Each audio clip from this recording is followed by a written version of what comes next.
No, I can't tell you how much I appreciate you guys, everybody on this panel, and I can't tell you how important this panel is. I'm leaving Congress at the end of this term. It's going to be up to you guys and future Congresses and administrations to get this right. The largest challenge we're going to face is an aggressive China. Since World War II, we've not seen this kind of disruption in the world norm, I'll say. It'll be up to the future Congresses to make sure that we get this right, and the policies, the things I've heard today are good, and we want to continue that. But to understand how to deal with China or the China threat, one must understand their intent. Their goal is world domination. Make no mistake about this. Michael Pillsbury's book, if you've not read it, The 100-Year Marathon, you need to read it. That's the best. Rosemary Gibson's China RX, one of the persons in there, the actions of the strategy of China was to corner the market. And one of their leaders said the best way to beat your enemy is move into their house in their land. They've done that. They've got manufacturing companies here not just with pharmaceuticals. They've got the world leaders in car glass in Dayton, Ohio. They're manufacturing this. President Obama did a pretty good documentary called American Factory. You know, get the information. And you guys are already up to speed on this. You know, when you look at China and you look at Deng Xiaoping back in the 80s, he said, hide your strength, bide your time. They knew they couldn't match or compete with the U.S. or Japan in electronics manufacturing, so they set a goal to corner the market on rare earth metals. And guess what they did? 90% of the rare earth metals that this country gets comes directly from China. The other 10% come from countries that get it from China. Vitamins and minerals. People don't think about that, but 100% of our vitamins and minerals that go into our livestock feed with the medication for medicated feed come from China. Talk to your fertilizer people. The majority of our trace elements and minerals that go into fertilizer come from China. Syngenta, the world's largest agrochemical company in the world, is owned by China. 1/3 of all ag seeds are produced by that company. 35% of the world's DNA sequencing machines are owned by China. And we can have a discussion about why that is important. I'll be happy to talk to anybody about that. And the list goes on. Understand what Xi Jinping said. This was in 2017 at the 19th Communist Party Congress. The era of China has arrived.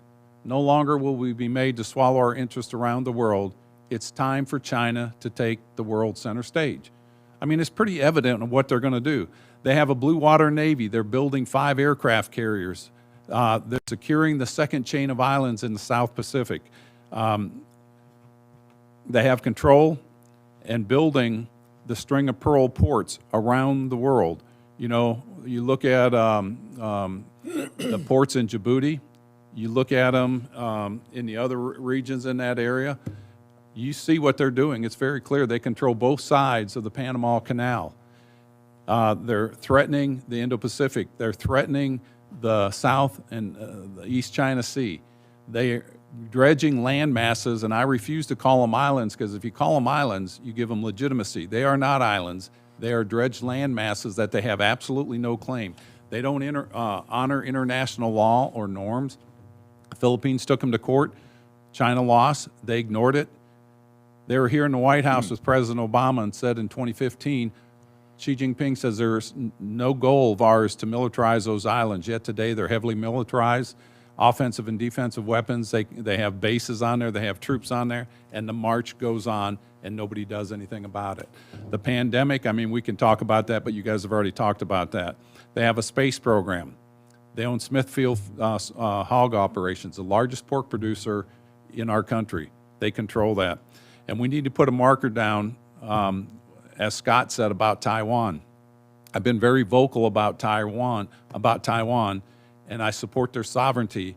And I think it's time for this nation to call for full diplomatic recognition of Taiwan as a nation.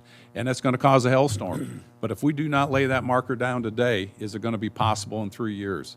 You guys are all familiar with the ASEAN bloc of nations, I assume.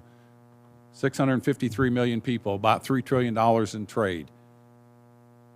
They have a compact that they don't interfere with the politics of another nation. And I have sat with Prime Minister Lee of Singapore. I've sat with the incoming chair of Vietnam. and pleaded with them to come together and change that, because that agreement was made over 50 years ago. The world has changed. They've got a very aggressive nation that wants to take over, not just them, but the rest of us. They have to come together as a bloc. And it's time for them to come together with our support. And I told them it would not just be you standing up to China. It would be us. It would be Australia. It would be the Great Britain. It would be Germany. Hell, even the French said they would come out there in the Navy with their Navy. You would also see Japan, India, Australia, South Korea. And if we stand up collectively, China has no force. Nobody is advocating for a kinetic conflict with China. But economically, we can get their attention. Xi Jinping cannot afford that pressure at home. I do have some bills I wanted to go over real quickly. Sure. We have the Enforcing Accountability and Transparency in International Trade.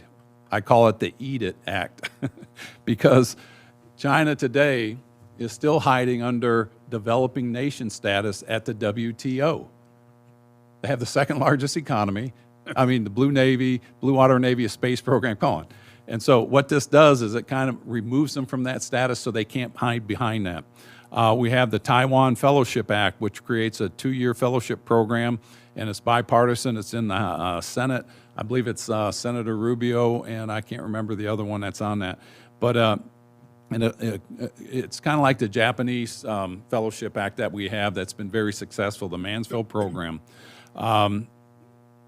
And then we've got a bill that directs the Secretary of State to develop a strategy to regain observer status for Taiwan in the World Health Organization. It's passed the House, and it's passed in the Senate as an Inhofe bill, and they're going to merge them together. So this is something that we can continue to do. Brad Sherman and I just introduced the Hong Kong Autonomy Act, which will put sanctions on people that are doing human rights violations in China. In addition, on our committee, where I had the privilege to be the chair of the Asia Pacific Committee last Congress, we put letters to the Treasury and to the State Department to make sure we follow up on the sanctions for these companies that are funneling money to North Korea and allowing North Korea to exist or not come to the table. China, as you guys know, does 90% of the trade with North Korea. They are on the UN Security Council. There's 15 members. All 15 voted unanimously to put sanctions on China.